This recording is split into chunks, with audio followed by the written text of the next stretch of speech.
नमस्कार, जय हिंद, जय भारत। भारतीय अवाम ताकत दल अपने भारतीय भाई बहनों अर्थात अपने देश भारत की जनता अर्थात अपनी भारतीय अवाम से भारतीयता आधारित आपसी श्रद्धा, भारतीयता आधारित आपसी स्नेह, भारतीयता आधारित आपसी प्रेम, भारतीयता आधारित आपसी अखलाक मोहब्बत, भारतीयता आधारित आपसी सहयोग, भारतीयता आधारित आपसी सम्मान, भारतीयता आधारित आपसी एकता, भारतीयता आधारित आपसी भाईचारा तथा भारतीयता आधारित आपसी सद्भाव को समझने व उसे आत्मसात करके वैसा ही और उसी अनुसार आचरण एवं व्यवहार करने हेतु और इसके समस्त भारत में प्रचार प्रसार करने हेतु और प्रत्येक देशवासी को इसकी अहमियत और महत्व को समझाकर इसे अपनाते हुए वैसा ही और उसी अनुसार आचरण एवं व्यवहार करने हेतु और प्रत्येक देशवासी को अपना ही भारतीय भाई बहन मानकर, समझकर, अपनाकर उनके साथ वैसा ही और उसी अनुसार आचरण एवं व्यवहार करने हेतु सतत, सदैव और हमेशा अदब के साथ, आदर के साथ अर्ज करता है, विनती करता है।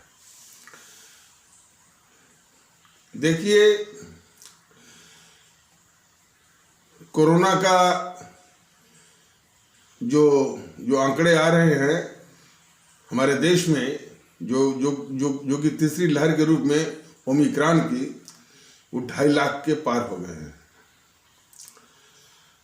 और इसी बीच में हमारे चुनाव आयोग महोदय या मुख्य चुनाव आयुक्त भारत निर्वाचन आयोग ये जो है यानी लोगों के कष्टों पर जो है वो चुनाव कराने पर आमादा हैं। उन्होंने मैंने 5 राज्यों के चुनाव की तिथियां घोषित कर दी है।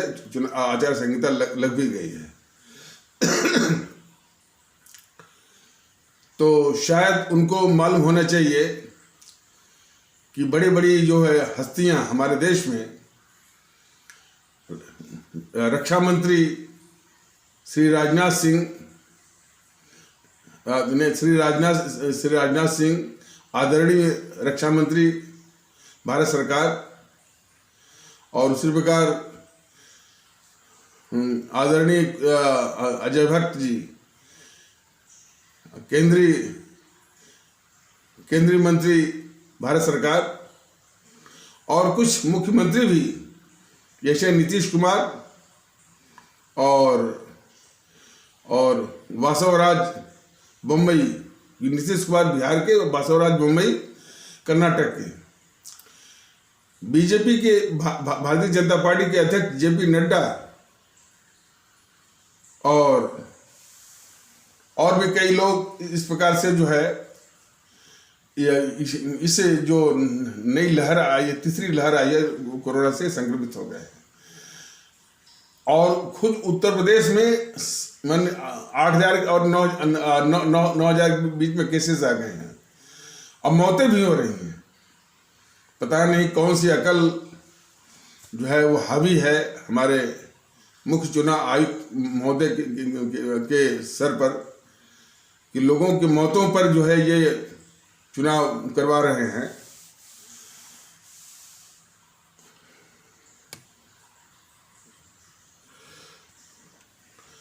खुदा न खास्ते, जो कि मैं नहीं चाहता हूं, लेकिन जिस तरह से जो ओमिक्रॉन का ट्रेंड फैल रहा है और बहुत, ये सभी डॉक्टर कह रहे हैं और ये मतलब कि 2 ही 4 दिनों में ये 10 लाख के आसपास वो पहुंच जाएगा पूरे देश में, मौतें भी बढ़ जाएंगी।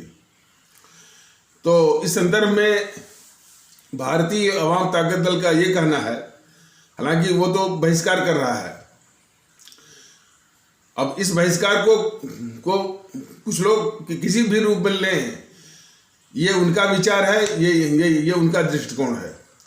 लेकिन भारतीय अवाम ताकत दल हमेशा अपने भारतीय अवाम की बात कही है, आज उसके जान पर आ पड़ी है। आज उसके जान पर जो है वो सत्ता हथियाने की साजिशें चल रही हैं। और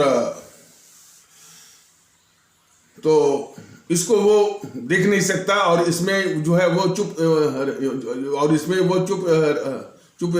रह नहीं सकता। और इतनी बड़ी जो है ये भयंकर भूल नहीं है, हम तो करें कि साजिश टाइप का है कि देख रहे, जबकि पिछला अनुभव है।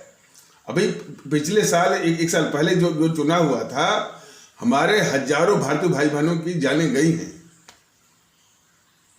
फिर भी कौन सी अकल है, कौन सी यानी प्रेरणा है जो कि उनको बाध्य कर रही है कि फिर उसी गलती को रिपीट कराने के लिए।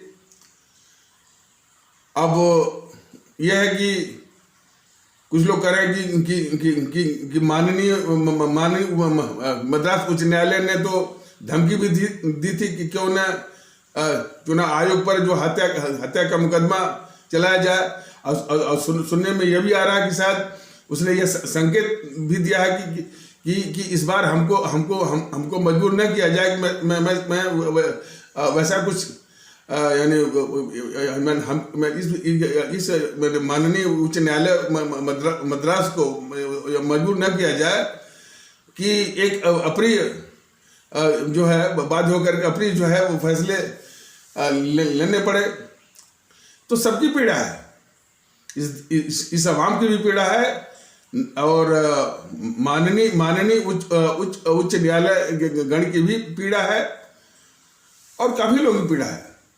और हो सकता है कि लोग नहीं बोल पाते हों, लेकिन भारतीय जनता ताकत दल तो खैर मैंने पीड़ित तो है ही, बहुत दुखी भी है, और ये अपने आवाम को के सामने भी रख रहा है कि देखिए इस तरह की बेहयाई चल रही है, लोगों की मौतें हो रही हैं, और लोगों की शव पर लाशों पर जो है इस तरह से सत्ता हथियाने की जो है वो लालसा या साजिश जो है वो चल रही है। अब यह है कि तो जो कि बताया जा रहा है कि इतनी बड़ी हस्तियां आदरणीय राजनाथ सिंह, आदरणीय अजय भट्ट, आदरणीय जो है वो ये वासव राज बम्बई मुख्यमंत्री कर्नाटक, आदरणीय जो है ये नीतीश कुमार जी मुख्यमंत्री बिहार इत्यादि, जेपी नड्डा, श्री जेपी नड्डा इत्यादि सबको जब ये कोरोना पकड़ लिया है, कोरोना से संक्रमित हो गए हैं। हाँ, केजरीवाल भी हो गए हैं महोदय, ये भी हो गए हैं।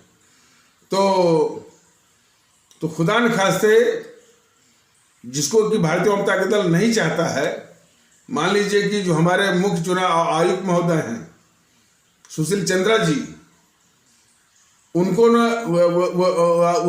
कोरोना पकड़ ले, वो न जो है इसे मैंने ओमिक्रॉन जो वेरिएंट है वो कोविड-19 का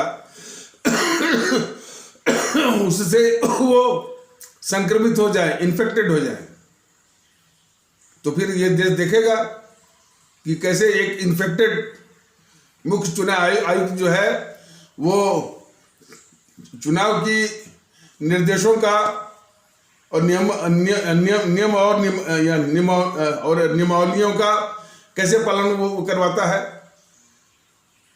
तो एक तमाशा बन के वो रह जाएगा। ये भी अच्छी तरह से जो है चुनाव आयोग को, और विशेष करके मुख्य चुनाव आयुक्त श्री सुशील चंद्रा जी को भी मालूम है। इस तरह की हठ धर्मिता पर वो क्यों आ गए हैं, ये समझ के परे है। तो भगवान न करे, ईश्वर न करे कि भाई कि उनको भी कोरोना हो, लेकिन यदि कोरोना हो जाता है तो देश तो यही देखेगा ना कि ये संक्रमित जो है मुख्य चुनाव आयुक्त जो है कैसे जो है वो मैंने इस चुनाव को कंट्रोल करेगा, सुपरवाइज करेगा, और जो है और जो है नियम और निर्देशों का, नियम और नियमावलियों का, निर्देशों का पालन करवाएगा। एक तमाशा बन जाएगा। और सबसे बड़ी बात यह है कि चुनाव आयोग देख रहा है कि जो संविधान की भावना है उसके धज्जियां उड़ाई जा रही हैं। क्या ये चुनाव आयोग में, चुनाव एक संवैधानिक संस्था है, संविधान की स्पिरिट से, संविधान के मैंडेट से वो बधा हुआ है।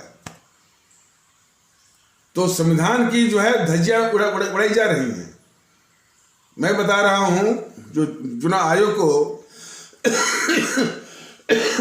कि संविधान, और खास करके जो सुशील चंद्रा महोदय भी यूपीएससी की तैयारी किए होंगे, तो संविधान का प्रस्तावना है। प्रस्तावना में लिखा है we the people of India, हम भारत के लोग, यानी हमारी असली पहचान इस देश में कि हम भारतीय हैं। लेकिन जातियों के आधार पर खुलेआम वो तांडव हो रहा है इस चुनाव में। तो चुनाव आयोग कि नाक के नीचे ये जितने भी ये टीवी चैनल हैं वो दिखा रहे हैं कि इस क्षेत्र में इतने ठाकुर हैं, इतने ब्राह्मण हैं, इतने हिंदू हैं, इतने मुस्लिम हैं, सरेआम दिखा रहे हैं। यानी भारत के संविधान की खुलेआम धज्जियां उड़ाई जा रही हैं एक संवैधानिक संस्था चुनाव आयोग के देखरेख में।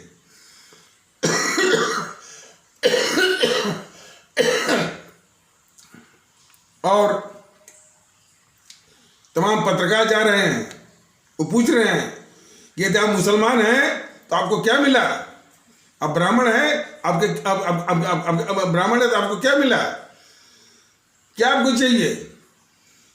यानी सबको ब्राह्मण जो है वो संबोधित करते हुए, मुसलमान संबोधित करते हुए, ठाकुर संबोधित करते हुए इस तरह का तांडव, संविधान विरोधी तांडव खुलेआम चल रहा है।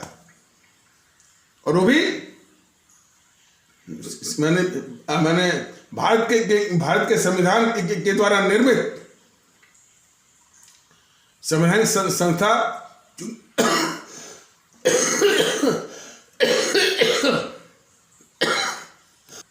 संवैधानिक संस्था चुनाव आयोग के सामने ही, उसकी नाक के नीचे। तो ये दुर्दशा है हमारे देश की। और हमारे जो संवैधानिक संस्थाएं हैं उनकी देखरेख में ये दुर्दशा चल रही है।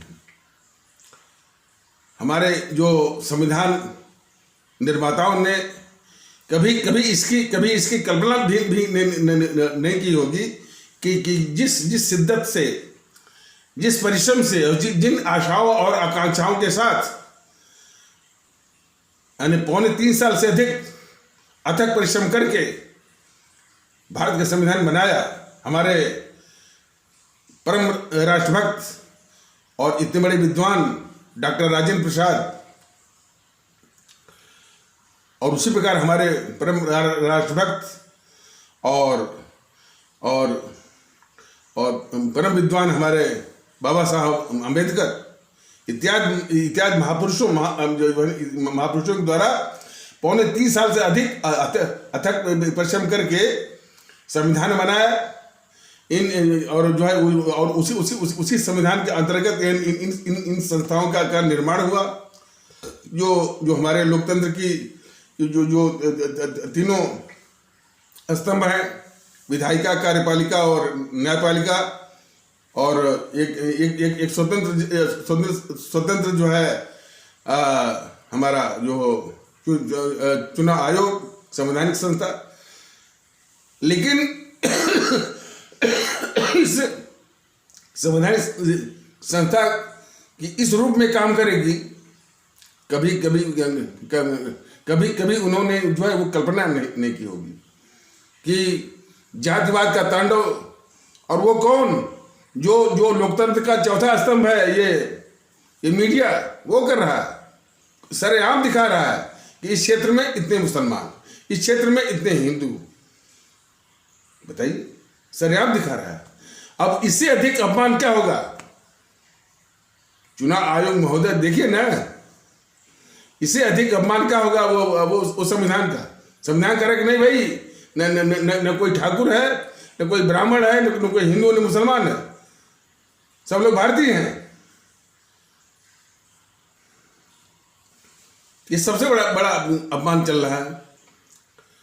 और यही नहीं, कल मैंने देखा कि योगी आदित्यनाथ महोदय कह रहे हैं, जरा जरा ध्यान दीजिए, चुनाव आयोग महोदय योगी आदित्यनाथ जो कि मुख्यमंत्री हैं उत्तर प्रदेश के, कह रहे हैं कि उत्तर प्रदेश में 80 और 20 का रेशियो है। 80% मेरे साथ हैं और 20% तो हमेशा से हमारे विरोधी रहे हैं। सीधा यानी संप्रदाय के आधार पर ध्रुवीकरण चुनाव आयोग की देखरेख में हो रहा है। क्यों नहीं चुनाव आयोग जो है योगी आदित्यनाथ की सदस्यता भी और मुख्यमंत्री पद से बर्खास्त हो जाए, इसके लिए यानी संस्तुत करता है? क्यों नहीं करता है? और बाकी जो पार्टियां हैं, समाजवादी पार्टी, बहुजन समाज पार्टी, ये तो जात के आधार पर पूरी इनकी वो रणनीति ही रहती है, समाज को विखंडन करने वाली। और यह भी किसी से छिपा नहीं है। तो जो बेडरॉक है इस लोकतंत्र का, चुनाव आयोग जो है उसकी ये दशा है कि उसकी आंखों के सामने उसके जो है मैंने उसके ग्लेरिंगली जो है संविधान के प्रावधानों का, और जो देश को उसकी आवश्यकता भी है कि भाई देश में एकता हो, सब लोग अपने भारतीय माने, संविधान भी यही कहता है, उसकी धज्जी उड़ाई जा रही है, वो भी चुनाव आयोग की देखरेख में। लेकिन इन सबसे एक बड़ा प्रश्न ये खड़ा होता है कि मान लीजिए चुनाव आयोग ने पता नहीं किस मंशा में, किस अकल से, और बिल्कुल सारी चीजें स्पष्ट हैं कि कोरोना फैल रहा है, लोगों की जानें जा रही हैं, भारतीय भाई और भारतीय भाई बहन अपनी जान गंवा रहे हैं, और इस पर जो है एक जो है वो हठधर्मिता, ऑब्स्टिनेसी, अब्डुरेसी तो ये अपनाए हुए है। लेकिन जो राजनीतिक पार्टियां हैं, बीजेपी और जेएनपीसी मतलब कांग्रेस, ये समाजवादी पार्टी, बहुजन समाज पार्टी, वो भी जो है हमारे भारतीय भाई बहनों की लाशों पर ही सत्ता हथियाने पर वो आमादा है। वह भी इस चुनाव आयोग से पीछे नहीं है। तो हमारे आदरणीय भारतीय भाई बहन देखें कि ये राजनीतिक पार्टियां भी कम दोषी नहीं है। दोषी क्या मैंने कि उनके मंशा तो आप देखिए, उनके लिए सत्ता अधिक महत्वपूर्ण है लोगों की जान से।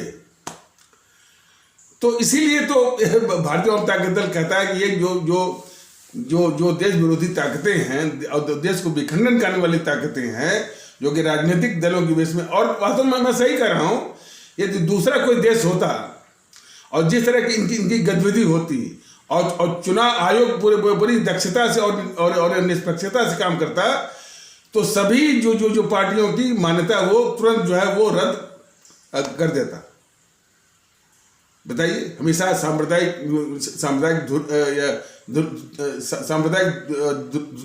ध्रुवीकरण, जातीय ध्रुवीकरण सरेआम। चुनाव आयोग भी जरा इस बात को सोचे कि ऐसे ही देश चलेगा, देश इन्हीं इन्हीं इन्हीं इन्हीं सब प्रवृत्तियों के चलते जब जब वो विस्फोटक रूप लिया तो देश बट गया था, और इस बटे हुए देश में भी फिर वही प्रवृत्तियां उसी रूप में चल रही हैं। और आपको देख रेख का जिम्मा दिया गया है, तो तमाम जो है ये चैनल वाले बिल्कुल दिखा रहे हैं कि साहब जो है वो हिंदुओं का जो है ध्रुवीकरण हुआ था, और जो है और यदि ध्रुवीकरण होता है तो बीजेपी को फायदा होगा, इनके और जो है मुस्लिम के वोट बटेंगे। यानी पहले इतनी बेहयाई से हिंदू मुस्लिम का संविधान के नजरों में कोई अस्तित्व नहीं है। और उससे भी बड़ी बात, हमारे जो अमर शहीद रहे हैं, आदरणीय या परम आदरणीय राष्ट्रभक्त शिरोमणि नेताजी सुभाष चंद्र बोस, शहीद आजम भगत सिंह, अमर शहीद चंद्रशेखर आज़ाद, अमर शहीद अशफाकुल्ला, अमर शहीद खुदीराम बोस, अमर शहीद श्रीमती रानी चंद्रिमा, अमर शहीद श्रीमती रानी लक्ष्मीबाई, अमर शहीद श्रीमती रानी गडलियू, इन लोगों ने पूरे देश को अपना परिवार माना, सबको अपना ही भारतीय भाई, सबको अपना ही भारतीय भाई बहन माना। आज उनकी भावनाओं का, जिनकी कुर्बानी और शहादत से इस देश को आज़ादी मिली, उसकी भी हत्या हो रही है। और ये सबकी आंखों के सामने हो रहा है। तो इन सब को देखते हुए सबसे पहले तो माननीय उच्च न्यायालय गण से और हमारे अपने माननीय सर्वोच्च न्यायालय से, जिसमें कि कोरोना को देखते हुए इस चुनाव को टालने के लिए याचिका लगी हुई है। शायद उसकी तारीख भी पड़ी है 19 को। देश को काफ़ी आशाएं भी हैं। ये माननीय सर्वोच्च न्यायालय से तो भारतीय आवाम ताकत दल की भी वो दरख्वास्त है माननीय उच्च सर्वोच्च न्यायालय से, और हमारे कुछ आदरणीय अधिवक्तागण भी हैं जो कि परिश्रम करके जो है देश की जो हालात हैं, जो स्थिति है, उसको देखते हुए, और कोरोना के जो कोरोना जो है, जो मैंने खासकर जो ओमिक्रॉन है, जो कर बरपा रहा है, उसको देखते हुए जो हमारे कुछ अधिवक्ता गण ने याचिका लगाई है, उनसे भी काफ़ी उम्मीद है कि सारे आंकड़े, सारे तथ्य और सारे हालात जो है वो माननीय सर्वोच्च न्यायालय को अवगत कराएंगे, और माननीय सर्वोच्च न्यायालय इन सारे तथ्यों का, हालातों का, परिस्थितियों का, सर्कमस्टेंसेस का को ध्यान में रखते हुए जो है अपने भारतीय भाई बहनों की जान बचाने के लिए उपयुक्त वह आदेश जो है वो पारित करेगा। और मैं समझता हूँ, मैं उम्मीद करता हूँ कि तभी जाकर के हमारे भारतीय भाई बहनों की जान बच पाएगी।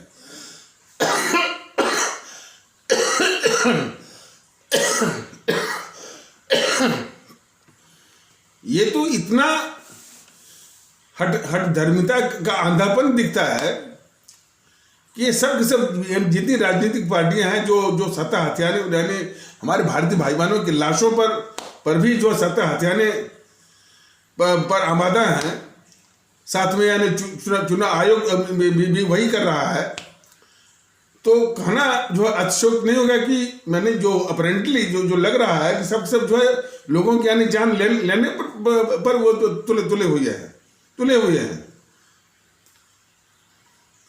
ऐसी दुखदाई और विचित्र बात कभी भी किसी ने और किसी भी अपने भारतीय भाई बहन ने कल्पना नहीं की होगी। बहुत दुख की बात। तो इसीलिए भारतीय आवाम ताकत दल, खास करके जो हमारे मतदातागण भारतीय भाई बहन हैं उत्तर प्रदेश के, हिमाचल के, पंजाब के, गोवा के और मणिपुर के, जिनमें चुनाव है आगामी, आप सभी लोग इन सारी, और ये पार्टियां बगैर दंड दिए ये मानेगी नहीं, और दंड देने का आपके पास जो है पूरा अख्तियार है, और यही मौका है।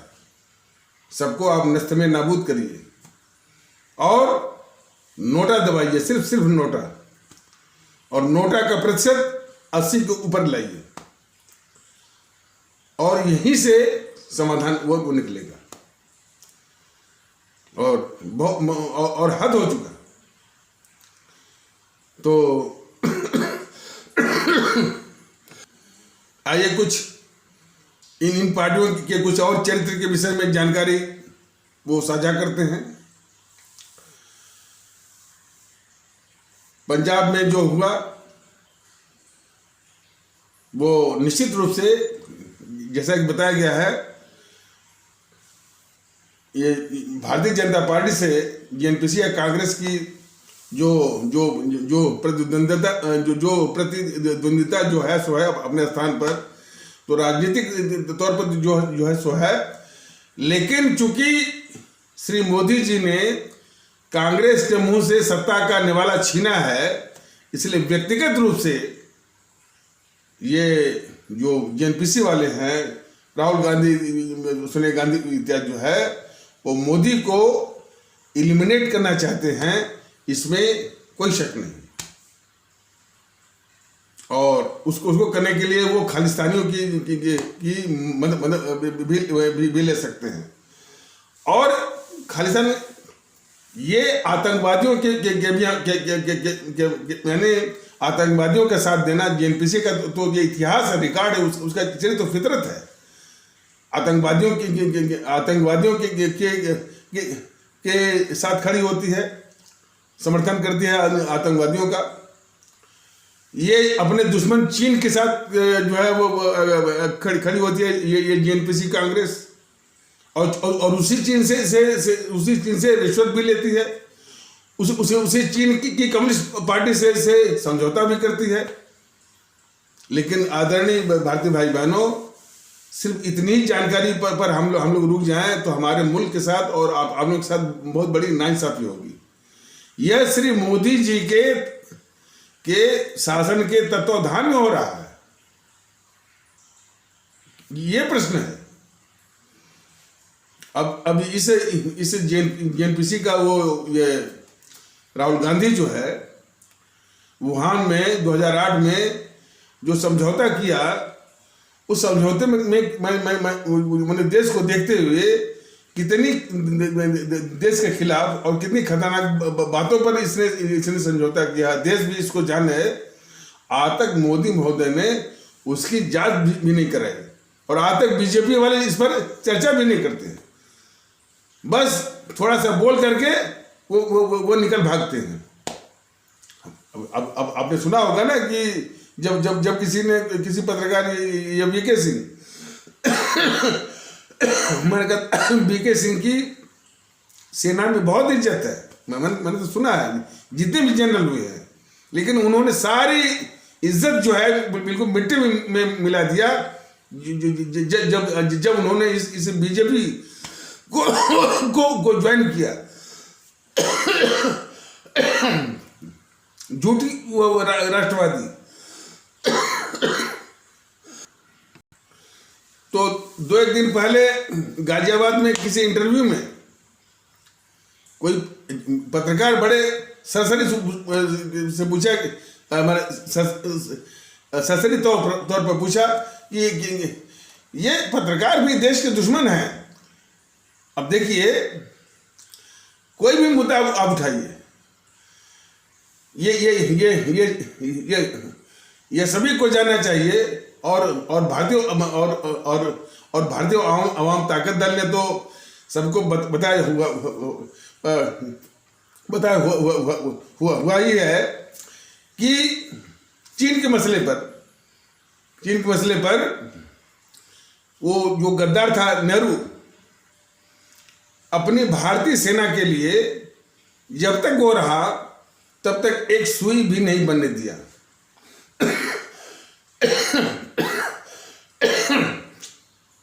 जब पहला हमारा जो सेनाध्यक्ष था रायबूचर, उसके पास गया और कि सर, अच्छा उसके पहले अरे उनकी गद्दारियों का तो कोई बने अंत ही नहीं है।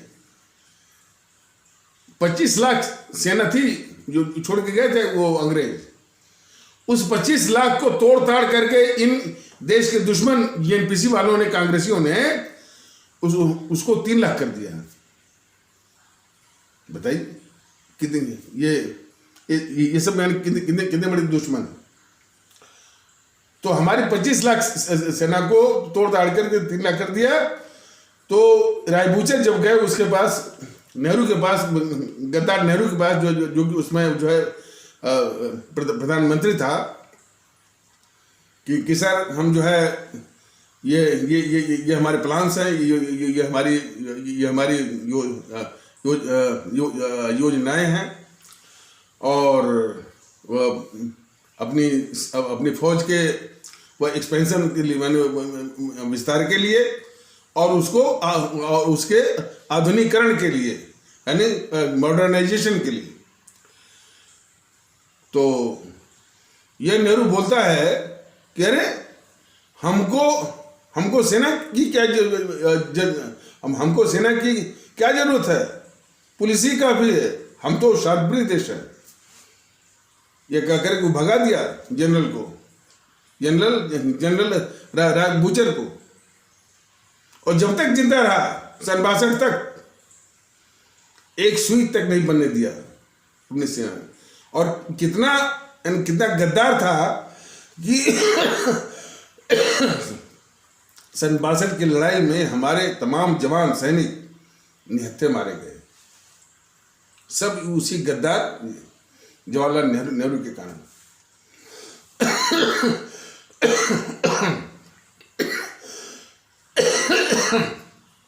चीन के मसले पर जो हालत इसमें तालिबान की है ना, वही हालत जो है चीन की 1949 में थी।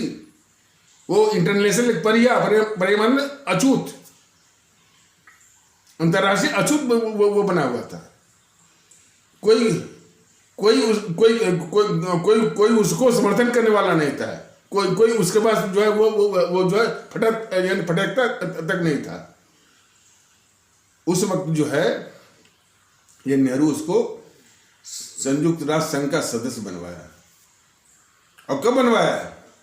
कि जब वो तिब्बत पर कब्जा कर रहा था, और तिब्बत का शिष्टमंडल आया था कि भाई तिब्बत जो है चीन के नरसंहारी विस्तारवादी, यानी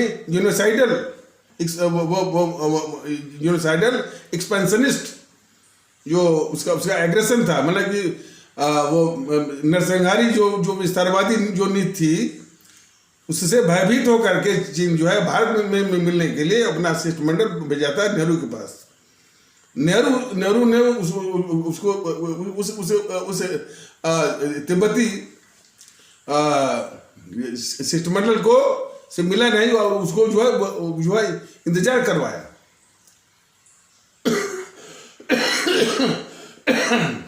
और फिर इसके बाद इस बीच में इस नेहरू ने उसको सलाह दिया चीन को, जो कि चीन जो चीन अपना सबसे बड़ा दुश्मन है, जो चीन को सलाह दिया कि अभी जो तुम ऑक्युपाई कर रहे हो, कब्जा कर रहे हो तिब्बत को, अभी रोक दो।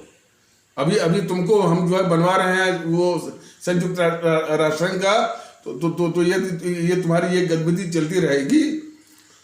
तो संयुक्त राष्ट्र संघ का सदस्य बनवाने में दिक्कत आएगी, कि खास करके ये ब्रिटेन और अमेरिका जो है वो विरोध करेंगे।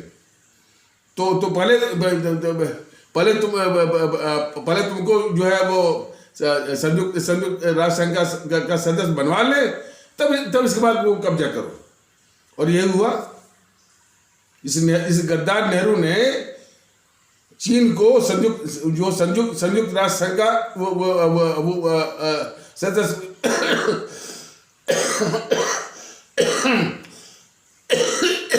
बनवा लिया है। और इसके बाद एक लेटर, एक चिट्ठी, जो उसमें चीन का शासक था माओ से तुंग भी कहते हैं और माओ जेडांग भी कहते हैं उसको। तो माओ जेडांग भी कहिए, चाहे आप उसको चाहे उसको माओ से तुंग कहिए। तो उसके नाम से चिट्ठी एक अपने दूत के पनिकर, वो भी एक गद्दार था और चर्चा था इसका।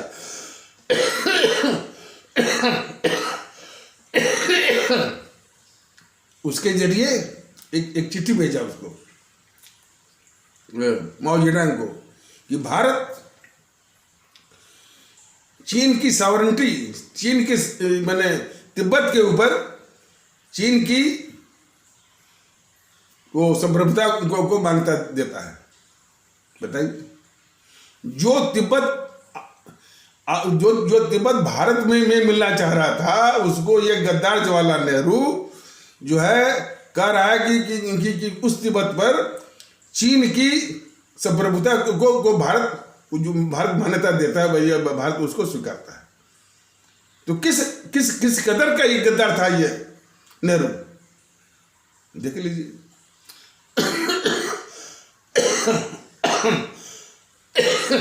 भारत संयुक्त राष्ट्र संघ का फाउंडिंग मेंबर है, यानी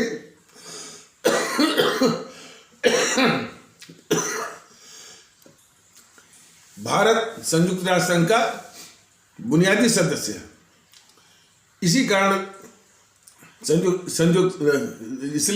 इसी कारण जो है संयुक्त राष्ट्र संघ भारत को सुरक्षा परिषद की जो परमानेंट सीट, वीटो पावर वाली, वो भारत को दिया। इसलिए ये गद्दार जवाहरलाल नेहरू भारत को मिली हुई सुरक्षा परिषद की परमानेंट सीट, वीटो पावर वाली, उठा करके अपने दुश्मन चीन को दे दिया। देश के लोग जाने भी, इस गद्दार जेएनपीसी से पूछे भी, और इन गद्दार बीजेपी वालों से पूछें कि इतने महत्वपूर्ण मुद्दों को, यानी जेएनपीसी के पापा को छुपाने के लिए, यानी इनको क्यों छुपाते हो? अब आप सभी को याद होगा कि ये राहुल गांधी वो हल्ला कर रहा था कि वो चीन में जो बना लिया है ना कुछ बस्ती वगैरह, कुछ हैबिटेशन घर और बना लिया, और कुछ और भी यानी मूलभूत जो सुविधाएं होती हैं, इंफ्रास्ट्रक्चर वगैरह बना लिया है। तो उसी की फोटो लिया था नासा ने कह दिया, उसी को देख के कह रहा है कि राहुल गांधी, मोदी ने चीन की सेना को घुसा दिया, चीन की सेना घुसा दिया। इस बीजेपी का एक भी आदमी नहीं, मोदी जी का एक भी मंत्री नहीं, ये कह रहा है कि ये गद्दार नेहरू की देन है। थोड़ा सा एक करसरी रिप्लाई, वो जो किरण रिजिजू जो कि कानून मंत्री हैं भारत सरकार के, उन्होंने एक घुमा फिरा करके उसका वो एक्सप्लेनेशन या स्पष्टीकरण दे करके वो निकल गए। लेकिन वास्तविकता क्या है कि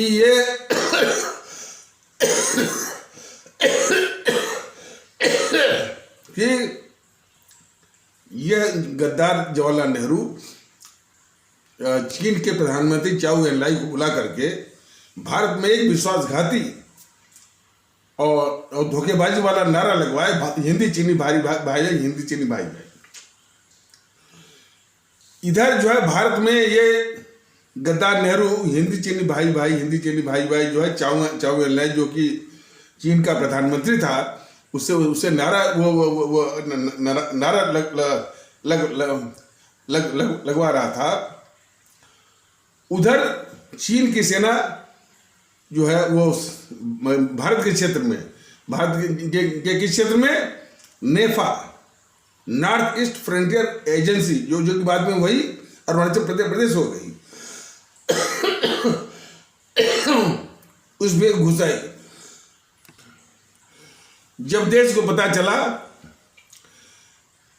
कि चीन की सेना हमारे भारतीय क्षेत्र में घुस आई है और नेफा में, तो लोगों ने सवाल पूछना शुरू किया इस नेहरू से। तो नेहरू ने कहा कि हाँ, हमको पता है और हमने जो है चीन के नेताओं से कह दिया है और चीन ने हमसे बिल्कुल आश्वासन दिया कि उसकी चीनी सेना हट जाएगी, लेकिन वो चीनी सेना हटी नहीं, उसका कब्जा बना रहा और उसी स्थान पर उसने अब जो है बस्तियां, यानी लोगों को बसाने के लिए बस्ती टाइप का वो ये कुछ निर्माण किया हुआ है। उसी को ये गद्दार राहुल कह रहा था कि मोदी जी ने चीनी सेना को घुसा दिया। एक भी बीजेपी का नेता, एक भी बीजेपी का प्रवक्ता, उसका पदाधिकारी और मोदी जी का कोई नेता नहीं बोला कि भाई ये कारनामा, ये जो है वो कुकर्म जो है, ये देश के साथ गद्दारी जो है यानी राहुल के बाप के नाना ने की है। राहुल के बाप के नाना मतलब गद्दार जो है, गद्दार जवाहरलाल नेहरू की देन है। ये कोई नहीं बोला। देखिए, देश बिल्कुल देख रहा है कि एक और तो जेएनपीसी की जो है वो देश के खिलाफ गद्दारियां हैं और दूसरी ओर इस बीजेपी के द्वारा इन गद्दारियों को छुपाने की भी एक वो साजिश है।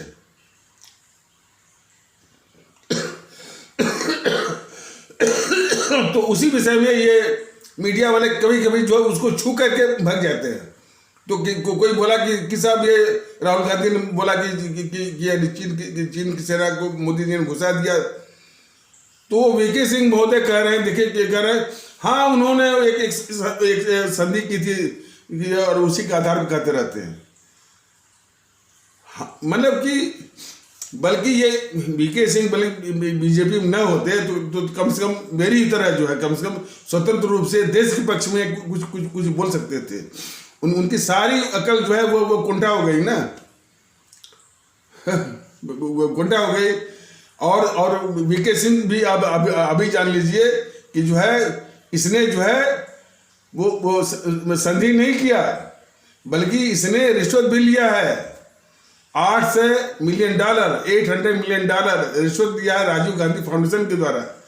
लेकिन ये इसके विषय में न तो आप न तो जो है वो अब आपके जो है वो मोदी सरकार का कोई मंत्री न तो कोई बीजेपी का नेता न तो कोई प्रवक्ता न तो जो है उसका पदाधिकारी ये नहीं कहता कि भाई ये जो है वो रिश्वत लिया है। और उसी रिश्वत के एवज में ये जो है जो ग्लोबल टाइम्स है, जो प्रोपेगेंडा मशीन है उसकी चीन की, उसी की सारी बातों को आधार बना करके उसके आधार पर चीन के पक्ष में और देश के खिलाफ गद्दारी ये करता रहता है। गद्दार राहुल गांधी ये सारी कृतियां जो है कुकर्म है या गद्दारियां जो है वो नेहरू की हैं। उस नेहरू की गद्दारियों के लिए राहुल गांधी आरोप लगाता है बीजेपी के ऊपर। अब बीजेपी जो है उसको स्वीकारती है।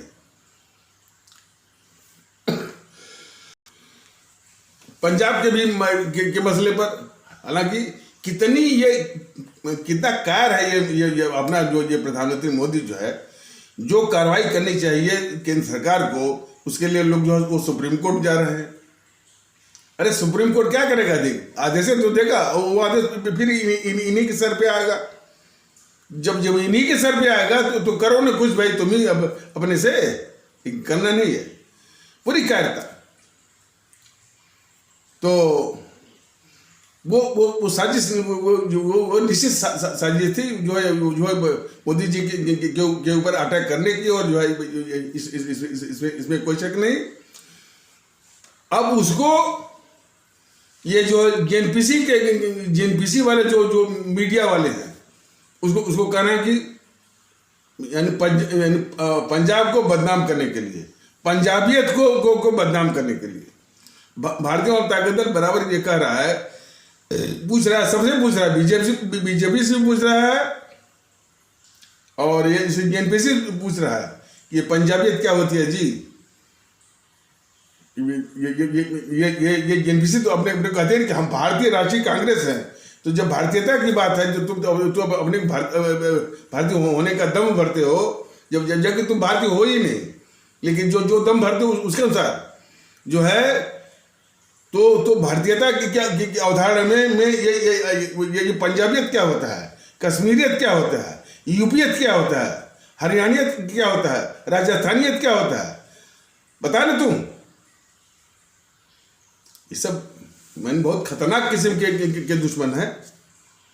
तो वो सिद्धू कह रहा कि जो है, यानी साजिश साजिश का जो कुकर्म है उसको ढकने के लिए एक हवा खड़ा कर रहे हैं कि पंजाब और पंजाबियत को बदनाम करने के लिए। लेकिन ये सारी जो है निकम्मापनी, कायरता और की देन है मोदी जी की। अभी कहाँ तक ये कायरता और जो है वो और निकम्मापनी ये देश को झलवाएगी और किस सीमा तक जाएगी भगवान जाने। देश को याद होगा कि जब इसी जेएनयू के प्रांगण में नारा जब लगा कि भारत तेरे टुकड़े होंगे, इंशाअल्लाह भारत की बर्बादी तक जंग जारी रहेगी। सबको गद्दारी करने का, यानी जो गद्दार थे उन गद्दारों को गद्दारी करने का मौका मिला। और न्यायालय को भी ये भी स्पष्ट है कि न्यायालय जो है इस देश के मामलों में कितना लापरवाह है और कितना बेखबर है। उस गद्दार कन्हैया कुमार को बेल दिया इसी दिल्ली हाईकोर्ट ने, और जो है बेल और जो है जमानत देते समय फिल्मी गाना लिख रहा है। तो देश देख रहा है कि देश के मामले में मैंने नारा लगा रहा है कि भारत तेरे टुकड़े होंगे, इंशाअल्लाह भारत की बर्बादी तक जंग जारी रहेगी। और जमानत जो है वो दी जा रही है फिल्मी गाना लिख करके। तो उस समय ये देश विरोधी समाचार पत्र, खास करके द हिंदू के विषय में बराबर बताया गया है कि ये कम्युनिस्टों का पेपर है। जिस तरह से कम्युनिस्ट इस देश के सबसे बड़े गद्दार हैं, ये द हिंदू भी उसी तरह गद्दार है। तो ये नहीं कह रहा है कि भाई इतना खतरनाक नारा लगा वहां से, भारत तेरे टुकड़े होंगे, भारत की बर्बादी तक जंग जारी रहेगी, जो है इसका जो है वो वारा नारा किया जाए। वो हिंदू अखबार जो है ऐसा माहौल बना रहा था कि जेएनयू को बदनाम किया जा रहा है। इतना लीडिंग जो है एजुकेशनल इंस्टीट्यूशन है, यानी मूर्धन जो है वो शिक्षण संस्थान है, उसको बदनाम किया जा रहा है। बस इसी का माहौल। तो हमेशा गद्दारी के पापों को ढकने के लिए ये एक जो है ये भी एक साजिश होती है, षड्यंत्र होता है। और इतना ही नहीं, बल्कि वो शशि थरूर जो गद्दार शशि थरूर इस गद्दार कन्हैया कुमार का जिसने नारा लगवाया भारत तेरे टुकड़े होंगे, इंशाअल्लाह भारत की बर्बादी तक जंग जारी रहेगी, उसकी तुलना ये गद्दार शशि थरूर शहीद आजम भगत सिंह से कर रहा था। देखिए ना, देश के गद्दारों को किस तरह के मौके मिलते हैं, वो सारा मौका जो है वो दे रहे हैं मोदी जी। देखिए ये सब कहते हुए जो महत्वपूर्ण बात तो छूट ही गई। हमारे ये भारतीयता का और भारतीय आधारित एकता का जो जो जो प्रयास मुहिम, या यूं समझ लें कि सोशल मीडिया यूट्यूब के माध्यम से जो भारतीय जनता दल कर रहा है, और हमारी आवाम जो है इस पे शामिल हो रही है। अब किस गति से होने चाहिए उस पर एक विषय वो एक विषय हो सकता है, लेकिन लोग शरीक हो रहे हैं, इसके प्रति संवेदनशील भी हो रहे हैं, और जगह जगह जो है वो कह भी रहे हैं। अब जैसे कि काफ़ी लोगों ने हमारे इस्लाम आस्था वाले जो भारतीय भाई बहन, इस्लाम आस्था वाला तो अब आप लोग जान ही गए तो बार बार प्रयोग करता है भारतीय जनता दल।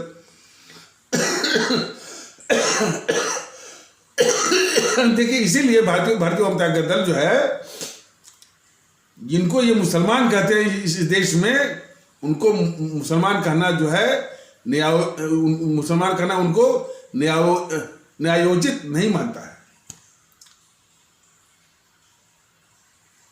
हमारे जो ये जिनको यानी मुसलमान कहा जाता है, और इस प्रकार सबको, उन्हीं को नहीं सबको, ये सिर्फ यही बताने के लिए कि उनकी हैसियत, उनका दर्जा और उनकी मान प्रतिष्ठा, इज्जत वो सबके बराबर है, वो भारतीय नागरिक हैं। इसलिए संबोधन उसी का अनुकूल है। हमारे इस्लाम आस्था वाले भारतीय भाई बहन, मतलब कि हमारा जो रिश्ता है उनसे, नाता है, वो भारतीय भाई बहन का है, और यही असल रिश्ता, वो रिश्ता नाता है कि हमारे वो भारतीय भाई बहन है, आस्था उनकी इस्लाम की है। तो इन दोनों को माने महत्व जो है इस बात का है कि हमारे वो भारतीय भाई बहन है, इसलिए हमारा ही बराबर या सबके बराबर उनका इस देश में मान प्रतिष्ठा और इज्जत है, और सबको भी इसी प्रकार जो है वो समझने की आवश्यकता है। और इसीलिए जो दूसरे पंथ के अनुयायी हैं, इनको हिंदू कहते हैं, तो हिंदू सनातन आस्था वाले भारतीय भाई बहन, इस प्रकार जो और भी जो आस्था के अनुसरण करने वाले हैं, अनुयायी हैं, उनके लिए माने हमारे ईसाई आस्था वाले भारतीय भाई बहन, हमारे सिख आस्था वाले भारतीय भाई बहन, और अन्य आस्था वाले भी जो भारतीय भाई बहन हैं। और इतना ही नहीं, वो जो ये जिसको बोलते हैं कि ये क्षेत्रीय भाषाएं हैं, भारतीय संविधान उनको क्षेत्रीय भाषा नहीं बोलता है। बांग्ला, तमिल, मराठी, उड़िया इत्यादि को वो क्षेत्रीय भाषा नहीं बोलता संविधान। और न तो भारतीय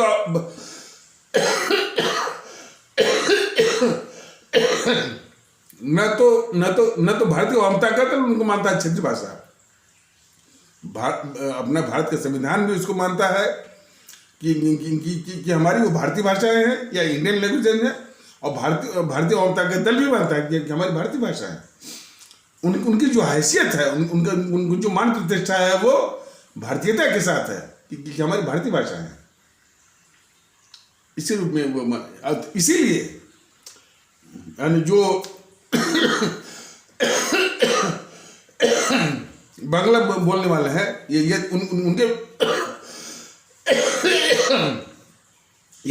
उनके विषय में उनको संबोधित करना है, तो जो संबोधन की जो शब्दावली है वो यह है कि हमारे बांग्ला भाषी भारतीय भाई बहन, हमारे तमिल भाषी भारतीय भाई बहन, मतलब कि प्राथमिकता, प्राइमेसी, महत्व सिर्फ जो है भारतीयता का है, भारतीयता का है और भारतीय भाई बहन का है। ये संबोधनों से भी दिखाता है। और मान लीजिए भारत के कुछ जो प्रशासनिक जो क्षेत्र हैं, ये गुजरात एक प्रशासनिक क्षेत्र है, वो प्रांत के हिसाब से तमिलनाडु है, केरल है, कर्नाटक है, तो उसमें रहने वाले जो मान लीजिए गुजरात में रहने वाले, तो उनके लिए गुजरात वासी में रहने वाले, तो गुजरात वासी भारतीय भाई बहन, हमारे केरल वासी भारतीय भाई बहन, तो भाषा के बोलने वाले भी भारतीय भाई बहन है, और भारत के विभिन्न क्षेत्रों में प्रांत के हिसाब से उसमें रहने वाले भी वो भी भारतीय भाई बहन है। तो सबको सबसे जो नाता है, जो उनकी पहचान है, जो वजूद है भारतीयता का है। इसलिए भारतीय जनता दल इन मामले में बहुत ही सजग है, और उसी अनुसार इसने संबोधन वो संबोधन का भी निर्माण किया है, और उसी संबोधन से हमारे यानी जो इस तरह के जो भारतीय भाई बहन हैं उनको संबोधित करता रहता है। तो ये जो देश विरोधी ताकतें हैं, उसको सूत्र रूप से जारी है कि ये देश विरोधी ताकतें हैं राजनीतिक दलों के बेस में, और यदि वास्तव में कोई और देश होता और एक निष्पक्ष किस्म का, सक्षम किस्म का यदि चुनाव आयोग होता, तो इस सबकी मान्यता जो है वो रद्द कर देता, क्योंकि ये राजनीतिक पार्टी है ही नहीं, ये विखंडनकारी ताकतें हैं। इस बात को चुनाव आयोग भी समझ ले इस बात को, और ये किसी न किसी यानी बड़ा सवाल बन करके वो खड़ा भी होगा उसके आगे, और इसके लिए वो जवाबदेह भी होगा कि समाज में विखंडन करने वाली, समाज को तोड़ने वाली ताकतें, ध्रुवीकरण करने वाली ताकतों का वो उनको मान्यता मिली हुई है इसे चुनाव आयोग से। और चुनाव आयोग में थोड़ी भी अपने भारतीय संविधान के प्रति जो संवेदनशीलता होती, और जो भारतीय संविधान हमारा सबको सिर्फ भारतीय ही मानता है, भारतीय नागरिक मानता है, इसके ठीक विपरीत भारतीय संविधान की भावनाओं की हत्या करने वाले, भारतीय संविधान के प्रावधानों की हत्या करने वाले ये राजनीतिक दलों की मान्यता जो है अभी कायम है, जारी है चुनाव आयोग के द्वारा। तो खैर ये भी एक दुखड़ा है। अब तो बेहाई मैंने बिल्कुल जिसको बोलते हैं अंग्रेजी में ब्रेचरनेस की स्थिति है। लोकतंत्र का ये सब जो है चौथा स्तंभ मानते हैं ये मीडिया वाले, टीवी चैनल वाले कि हम लोकतंत्र के चौथे स्तंभ है, जनता की आवाज है, और जाके बोलते हैं कि आप मुसलमान हैं ना, क्या मिला आपको, क्या मुद्दा आपका है, आप ठाकुर है ना, आप क्या मिला आपको, क्या चाहिए आपको, क्या मुद्दा आपका, आप ब्राह्मण है ना, यह हालत। और इसी चुनाव आयोग की देखरेख में ब्राह्मण सम्मेलन, तो गुर्जर सम्मेलन, तो निषाद सम्मेलन, तो कुर्मी सम्मेलन चल तो रहा है।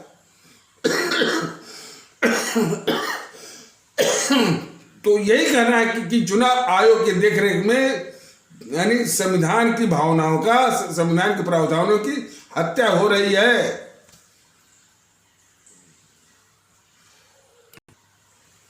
अब जिसमें होता है ना कि किसी घर में यदि कोई अशांति हो तो स्वार्थी तत्व उसी अशांति के समय ही अपना उल्लू सीधा करते हैं, अपने जो उनका निस्वार्थ है उसमें अपना जो है उसी की रोटी सेकते हैं। अब देश अभी जो है वो भारतीयता को अपनाने की एक शुरुआत मैंने कर रहा है, लोग इस बात को समझ रहे हैं। भारतीय जनता दल के प्रयास को इज्जत दे रहे हैं, और देश के कोने वो अंडमान निकोबार से भी खबरें आती हैं, तमिलनाडु से भी आती हैं, केरल से भी आती हैं, और दूर जो है जो उड़ीसा से भी खबरें आती हैं, आगे मणिपुर से भी आती हैं। लेकिन थोड़ा सा पैमाना, कितनी स्केल पर, ये एक विषय हो सकता है।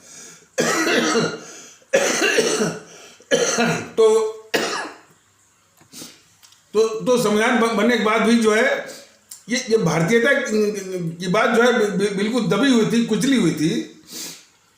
तो भारतीय उन ताकत उसी को पुनर्जीवित कर रहा है, और ये भी कह रहा है कि थोड़ा जो हमारे अमर शहीद रहे हैं, जो अमर शहीद जो देशभक्त और क्रांतिकारी रहे हैं, उनसे जो है उनके जो जीवनी से, उनके कुर्बानी और शहादत से जो है प्रेरणा और शिक्षा लेने की आवश्यकता है। और उसमें भी कैसे कोई वो शिक्षा लेगा? सिर्फ गांधी ने इन गद्दारों की बात चारों ओर किताब में और स्कूलों में और प्राइमरी स्कूलों में बस वही इन्हीं गद्दारों की बात, गद्दार नेहरू और गद्दार जो है मोहनदास करमचंद गांधी। तो कैसे आएगा?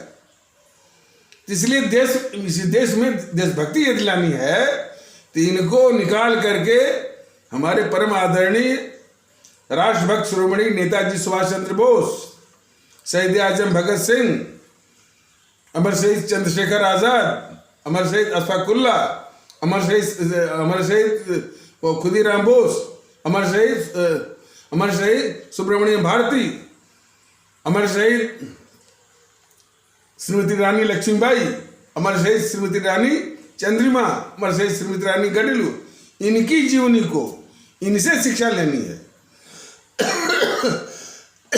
जिनको जेएनपीसी वालों ने दबा रखा है, अब बीजेपी भी उसी दबाने की साजिश में शामिल है। जेएनपीसी सिर्फ गांधी नेहरू इन गद्दारों को, और ये उठे तो सिर्फ सावरकर और गोडसे से। ये बहुत बड़ी साजिश है।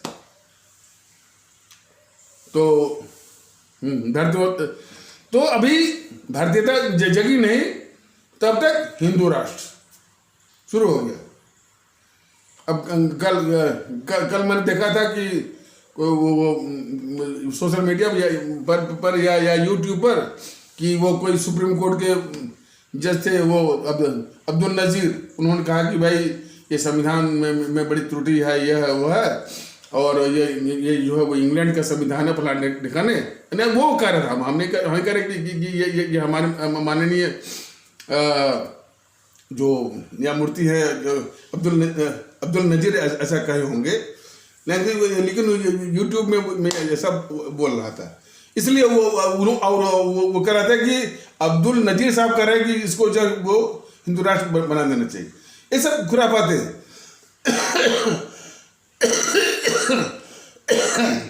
भारतीय जनता दल ये कह रहा है, और ऐसा हमने भी देखा कि खास करके कट्टरवादी तत्व जो है हिंदू सनातन आस्था तबके के, हिंदू सनातन आस्था वाले भारतीय भाई बहनों के तबके के जो कट्टरवादी तत्व हैं, वो हमारे संविधान पर भी आक्रमण करते हैं, और वही जो है गाहे बेगाहे और जो है और मौके पे मौके हिंदू राष्ट्र की बात करते हैं।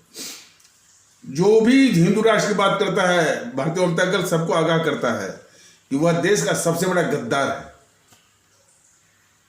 ये हमारा राष्ट्र भारतवर्ष है, ये निकाल दें भाई। एक आस्था का के बहुलता है, मानता हूं, उनका प्रश्न ज्यादा है, लेकिन यह देश सबका है।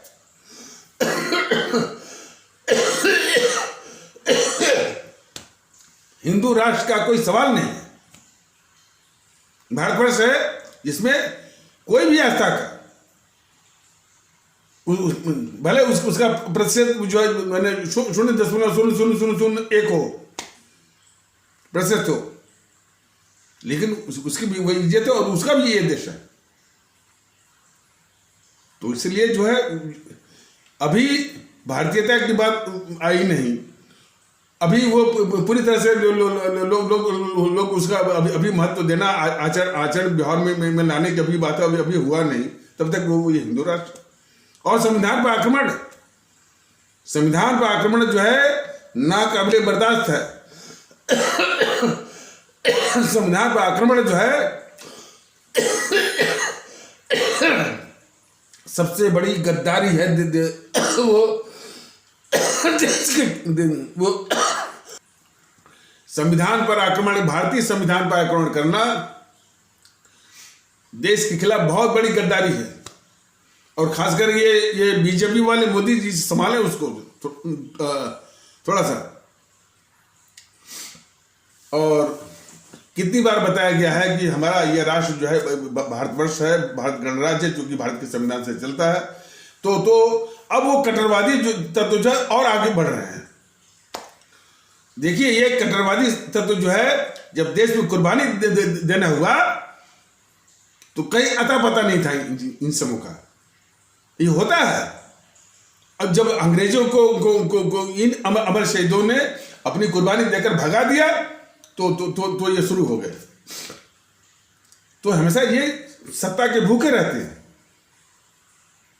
हिंदू राष्ट्र, कभी हिंदू राष्ट्र बोलेंगे, कभी जो है ये, तब तक ये जो है आरएसएस। अब धीरे धीरे बात आ रही है कि भाई आरएसएस को यदि थोड़ी भी राष्ट्रभक्ति दिखानी है तो भारतीयता की बात करे और हिंदू वो राष्ट्र की बात छोड़ दे। और ये वो हिंदू राष्ट्र की बात करेगा तभी तो बात आती है कि वो जो है वो गजवाए हिंद का और जो दारुल इस्लाम का। इसलिए हिंदू राष्ट्र की बात को भी और दारुल इस्लाम के भी और जो गजवाए हिंद की बात, इस सारी बातों को कुचलने की आवश्यकता है। और जो भी इसकी बात करे वो देश का सबसे बड़ा गद्दार है। तो ये बातें जो है जन जन तक वो पहुंचानी है। लेकिन मैं देख रहा हूं कि अभी इसका बहुत अभाव। कई इस्लाम आस्था वाले भारतीय भाई बहनों को देखा, यानी कुछ में तो जागृति आ रही है, इसी बात नहीं है, जागृति आ रही है। लेकिन काफी जो देखा गया है तो एक परमानेंट हेट्रेड जो है, यानी घृणा जो है सिर्फ मोदी के खिलाफ। यानी जिस तरह की घृणा राहुल की इनके खिलाफ है, मोदी के खिलाफ, उसकी भी मोदी के खिलाफ। तो जरूर अच्छा तो ये इस तरह की घृणा है या वो मैंने इस तरह की अवधारणा है, उसको दूर करने के लिए बीजेपी वाले नहीं जाते हैं कि भाई ऐसा क्यों है भाई। अब अभी सामान्य नागरिक हैं और क्या तकलीफ है मोदी जी, कुछ नहीं। दूर से ही शाहीन बाग में बैठी थी ना अपनी माता और बहने से, कोई भी बीजेपी वाला नहीं गया था। दूर से ही ये अमित शाह महोदय जो है वो कन लगा रहे थे। मैं और हमारे कुछ पदाधिकारी जिनके पास साधन नहीं है उतना, हम लोग गए थे वहां पर और वो संदेश उनको सुना क्या है। और वहां पर एक एंकर था, पत्रकार था न्यूज 18 इंडिया का, और हम लोग के इस तरह से मैंने जो है वो प्रत्युत्तर को समझाने को देख करके वो कह रहा है बीजेपी को डूब करके मर जाना चाहिए। उसके शब्द थे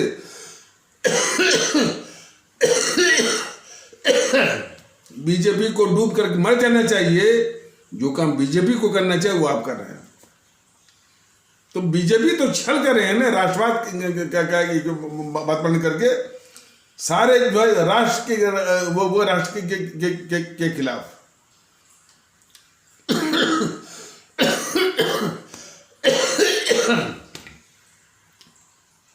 कोई हमसे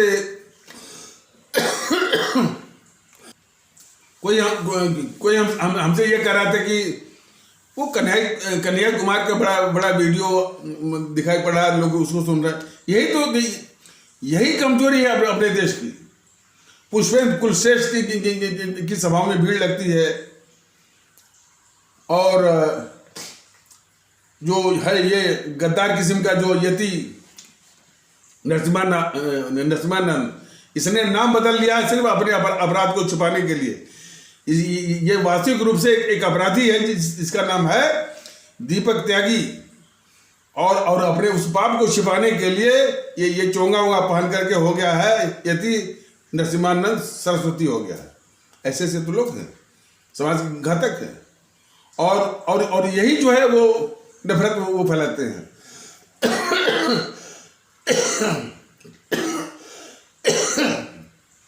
और साथ इस ये मामला क्या सुप्रीम कोर्ट में, अरे सुप्रीम कोर्ट क्या क्या भाई देखेगा। ऐसे ऐसे ऐसे नफरत फैलाने वालों के विषय में यही बताया गया कि इसको राजनीतिक पार्टियां पालती हैं, और उन्हीं राजनीतिक पार्टियों को हम लोग वोट करते हैं, सत्ता में बिठाते हैं। तो ये सिलसिला जो है वो बंद होना चाहिए। इसीलिए जो है, हालांकि उस जो कन्हैया कुमार का वीडियो क्यों बढ़ रहा है, क्या उसका इलाज है, वो अगले एपिसोड में विस्तार से बताया जाएगा। लेकिन इसीलिए सबका लबे-लुबा सारांश में कि भारतीयता के आधार पर एक होकर के इन सारी शक्तियों को ईवीएम मशीन पर शून्य करिए और नोटा दबाइए, और नोटा का प्रतिशत 80 से ऊपर लाइए। तो इन्हीं आवश्यक शब्दों के साथ इस आवश्यक परिचर्चा को यहीं पर विराम दिया जाता है। तब तक के लिए नमस्कार, जय हिंद, जय भारत।